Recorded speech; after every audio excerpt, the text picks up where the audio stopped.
सक्षम ताटे खून प्रकरण A to Z स्टोरी फक्त आपल्याच चॅनलवर. मित्राच्या बहिणीसोबत अफेअर प्रकरण. जाता जात नाही ती जात असे म्हटले जाते. जग किती पुढारलेले आहे, किती जनजागरण झाले, नियम कायदे झाले, तरी माणसाच्या मनातील जात मात्र जात नसल्याचे एक विदारक चित्र उभे आहे. मुलांच्या सुखासाठी आई वडील जीवाचे रान करतात, मुलाच्या सगळ्या इच्छा पूर्ण करतात. पण जेव्हा लग्नाचा विषय येतो तेव्हा मात्र सगळेच बदलते. विशेषतः लाडकी लेक जेव्हा जातीबाहेरच्या तरुणाशी लग्न करण्याचा निर्णय सांगते तेव्हा तर जणू भूकंपच येतो. लोक काय म्हणतील या भ्रामक भीतीचा गळा पोटात येतो आणि पोटचा गोळाही वैरी वाटायला लागतो. आधीच समजावून मग दरडावून मुलीला प्रेम विसरण्यास सांगितले जाते, तरी ती ऐकत नसेल तर तिला मारहाण आणि तिच्या प्रियकराला मारहाण केली जाते. काही वेळा तर एखाद्याचा जीव घेण्या इतका क्रूरपणा निर्माण होताना दिसतो. याचेच अत्यंत दुःखद दर्शन नांदेडमध्ये घडलेल्या घटनेने उघडलेले आहे. मुलीचा जीव भावाच्या मित्रावर जडला. प्रेमाला जातपात, धर्म, गरीब श्रीमंतीची बंधने नसतात. ते एक पवित्र नाते असते. मन जुळले की मग कशाचीच गरज उरत नाही. तिचे त्याच्याशी मन जुळले, तोही तिची काळजी घेऊ लागला. पण त्यांच्या प्रेमामध्ये जात आडवी आली. तिच्या घरातून विरोध सुरू झाला. ती जोमानत नव्हती म्हणून तिच्या प्रियकराचा गोळ्या घालून खून केला, तरी ती मागे हटली नाही. मृतदेहाशी लग्न करून तिने आपले प्रेम जिंकले. या बहुचर्चित घटनेचा उपलब्ध माहितीच्या आधारे पुढील प्रमाणे सविस्तर वृत्तांत आहे. पण तत्पूर्वी ही व्हिडिओ पाहण्या अगोदर जर तुम्ही या चॅनेलवर जर नवीन असाल तर प्लीज आपल्या या मराठी चॅनेलला नक्की सबस्क्राईब करा. आमच्या प्रेमास विरोध करून वडील आणि भावाने त्याला संपवले. असे असले तरी मी लग्न करून कायम त्याचीच राहीन असे म्हणत प्रेयसी आंचलने चक्क मृतदेहासोबत लग्न केले. प्रियकराला मारून कुटुंब हरले व त्याच्या मृतदेहासोबत लग्न करून मी जिंकल्याची भावना मुलीने व्यक्त केली. आंचलने सांगितले की सक्षम आणि माझे दोन्ही भाऊ चांगले मित्र होते. सक्षम आमच्या घरी नेहमी यायचा. त्यातून 3 वर्षापूर्वी आमचे प्रेम संबंध जुळले. तेव्हा सक्षम आणि आंचल दोघे 16 ते 17 वर्षांचे होते. वर्षभरापूर्वी आंचलच्या कुटुंबियांना प्रेम प्रकरणाची माहिती झाली. वर्षभरापूर्वी वडील आणि भावाने दबाव टाकला, धमक्या दिल्या. सक्षम विरोधात गुन्हा दाखल कर, तक्रार दे असा त्यांचा दबाव होता. गुन्हा दाखल केला नाही तर आम्ही सक्षमला मारून टाकू किंवा स्वतः जीव देऊ अशा धमक्या देत होते. शस्त्रांचा धाक दाखवत असल्यामुळे वर्षभरापूर्वी अल्पवयीन असताना सक्षम विरोधात विनयभंगाची तक्रार दिलेली होती असे आंचलने सांगितले. माझे वय 18 वर्षे पूर्ण होताच मी स्वतः न्यायालयात जाऊन सक्षमच्या बाजूने साक्ष दिली. याच गुन्ह्यामध्ये सक्षमवर MDPAची कारवाई झाली. तो गुन्हेगार नव्हता असे आंचल म्हणाले. पोलीस माझ्या वडिलांकडून पैसे घेऊन जात होते. माझे वडील आणि भावाने 2 नंबरचे धंदे करून पैसे कमावले. 3 वर्षामध्ये माझ्यावर खूप दबाव टाकला, खूप वेळा मारहाण केली असा आरोपही आंचलने केलेला आहे. सक्षमला मी सगळे काही सांगितले. मी त्याला पळून जाऊ म्हणाले, पण तो बोलला तुझ्या वडिलांची खूप इज्जत करतो, त्यांना मनवून तुला न्यायचे असे सक्षम म्हणायचा. माझ्या प्रेमाचे माहीत नाही, पण सक्षम माझ्यावर खूप प्रेम करायचा असे आंचलने सांगितले. 27 तारखेला मला माझा भाऊ पोलीस ठाण्यामध्ये चल म्हणाला. सक्षमवर गुन्हा दाखल करायचा आहे. त्याच्यावर गुन्हा दाखल करण्यासाठी माझ्यावर बळजबरी करत होता, पण मी तक्रार दिली नाही. सर्व पोलिसांच्या समोर सांगितलं मला सक्षमवर गुन्हा दाखल करायचा नाही. तेव्हा पोलीस कर्मचाऱ्याने माझ्या लहान भावाला रोज मारामाऱ्या करून इथे येतोस, तुझ्या बहिणीचं लफडं ज्याच्या सोबत आहे त्याला मारून ये असं बोलून भडकवले अशी धक्कादायक माहिती आंचलने दिली. माझा भाऊ बोलला त्याला मारूनच इथे येतो. त्या दिवशी संध्याकाळी मला सांगितले देवदर्शनाला जायचे आहे.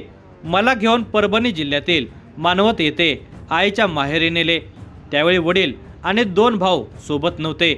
आई आणि काका काकू होते. आम्ही मानवतला थांबलो. तिथे पोलीस आले, जिथे दोन्ही भाऊ आणि वडील पण होते.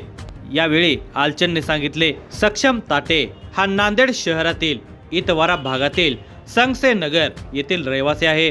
त्याची त्याच्या मित्राची बहीण आंचल मामाडीवार हिच्याशी 3 वर्षापूर्वी इंस्टाग्रामवर ओळख झाली होती. सक्षम हा अंचलचा भाऊ हिमेश मामाडीवार याचा जिवलग मित्र असून ते दोघेही गुन्हेगार आहेत. मित्र असल्यामुळे सक्षमचे हिमेशच्या घरी येणे जाणे होते. यातूनच अंचलसोबत त्याची ओळख वाढत गेली, मैत्री झाली आणि दोघांचे मन जुळले. पण त्या कोवळ्या जीवांना जगाच्या भ्रामक रीतिरिवाजांची निर्दयतेची जाणीव नव्हते.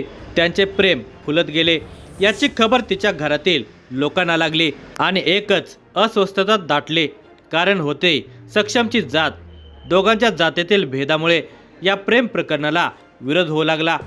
अंचलच्या कुटुंबियाच्या लक्षात आल्यावर त्यांनी त्यास विरोध दर्शवला. त्या उपरही सक्षम आणि अंचलचे प्रेम संबंध गत 3 वर्षापासून कायम होते. दरम्यान वडील गणेश आणि भाऊ हिमेश यांनी अंचलवर दबाव आणला. तिला जबरदस्तीने पोलीस ठाण्यामध्ये सक्षम विरोधात तक्रार देण्यास भाग पाडले. त्यावेळी तिने विनयभंगाची तक्रार दाखल केली आणि सक्षमवर गुन्हा दाखल झाला होता. त्यानंतर संज्ञान होताच अंचलने सक्षमच्या बाजूने साक्ष देऊन वडील आणि भावाने दबाव टाकून तक्रार करण्यास भाग पाडल्याचे कोर्टासमोर सांगितल्यामुळे वातावरण आणखीनच पेटलेले होते. सक्षम विरुद्ध MDPA अंतर्गत कारवाई करण्यात आली होती. 1.5 महिन्यापूर्वीच सक्षम ताटे जामिनावर सुटलेला होता. त्याचा वाढदिवस अगदी तोंडावर आलेला होता. त्याचा वाढदिवस झाला की अंचल आणि तो लग्न करणार आहेत याची खबर त्याच्या पालकांना लागल्यामुळे ते चिडून होते.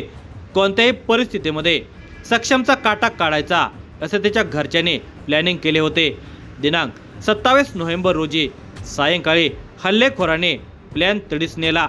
नांदेड शहरातील जुना गंज भागामध्ये पैलवान टी हाऊसच्या पाठीमागे गुरुवारी सायंकाळी सक्षम ताटे हा मित्रांच्या सोबत थांबलेला होता. तेव्हा मामेडकर यांच्यासह आणखी काही जण तिथे गेले.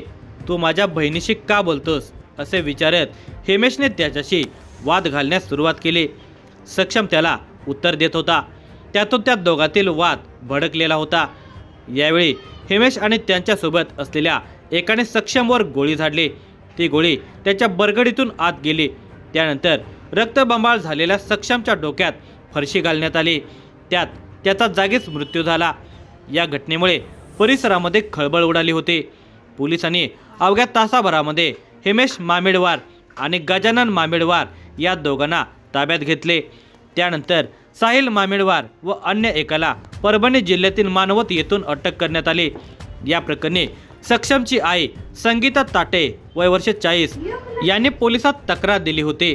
त्याने पोलीस जबाबामध्ये म्हटलेलं आहे की गुरुवारी सायंकाळी 4 वाजता माझा मुलगा शिवम याचा मला फोन आला व त्याने मला सांगितलं की आई मी व बाबा घरी असताना आपल्या घरी हिमेश मामेडवार व त्याच्यासोबत सोमेश सुभाष लखे, वेदांत अशोक कुंदेकर व इतर 2 जण आलेले होते. त्यांनी सक्षम घरी आहे का असं विचारलेलं होतं. सक्षम भाऊ घरी नसल्यानं आम्ही त्याला तो घरी नाही म्हणून सांगितलं होतं. हे ऐकून मला वाटलं की ते एखाद्या कामानिमित्त आले असतील. त्यानंतर शिवमने सायंकाळी 6 वाजण्याच्या सुमारास परत फोन केला व त्याने सांगितलं की आई सक्षम भाऊला मिलिंदनगर येथील बाळू कचरू जोंधळे यांच्या घरासमोर गजानन मामेडवार, साहिल मामेडवार व हिमेश मामेडवार यांनी मारहाण केली आहे.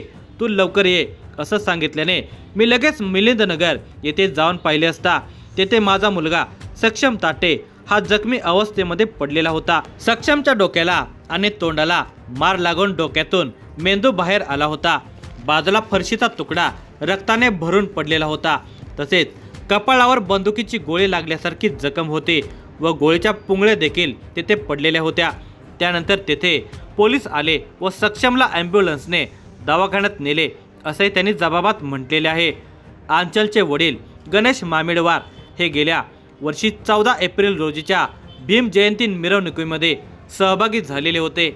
या मिरवणुकीत अंचलही त्यांच्यासोबत होते. गणेश मामेडवार या मिरवणुकीमध्ये सक्षम सोबत नाचले. अंचल आणि सक्षम देखील सोबत या मिरवणुकीमध्ये नाचताना दिसत आहेत. दोघेही खूप आनंदित दिसत आहेत. सक्षम सोबत इतके चांगले संबंध असताना गणेश मामेडवार त्याचा घात करतील असं कोणालाही वाटलं नव्हतं. पण जातीभेदाची पट्टी डोळ्यावर बांधलेल्या मामेडवारांना प्रेम आणि माणुसकी दिसले नव्हते.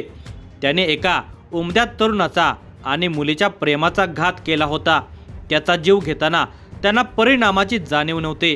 दरम्यान उत्तरीय तपासणी आणि कायदेशीर सोपस्कार पूर्ण झाल्यावर शुक्रवार सायंकाळी सक्षमच्या अंत्यविधीची तयारी सुरू असताना त्याची प्रेयसी आंचल सक्षमच्या घरी पोहोचली.